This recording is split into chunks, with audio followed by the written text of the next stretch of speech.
اسی لیے اللہ رب العزت نے فرمایا کہ اپنے آپ کو شعر نہیں سکھایا. اگر شعر سکھاتا تو لوگ کہہ سکتے تھے کہ قرآن شعر ہے، لیکن اس کا مطلب یہ نہیں ہے کہ شعر کو اللہ کے رسول نے پسند نہیں کیا. شعر کو اللہ رب العزت کے محبوب پیارے آقا صلی اللہ علیہ وسلم نے بہت پسند کیا. خود پڑھتے تھے اور دوسروں کے پڑھنے پر داد دیتے تھے. ایک میں واقعہ کی طرف اشارہ کروں.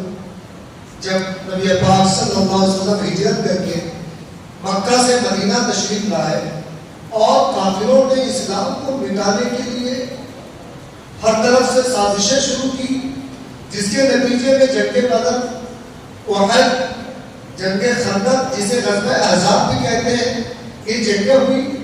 جب غزوہ احزاب میں، خندق میں کافروں نے 1 مہینہ تک مدینہ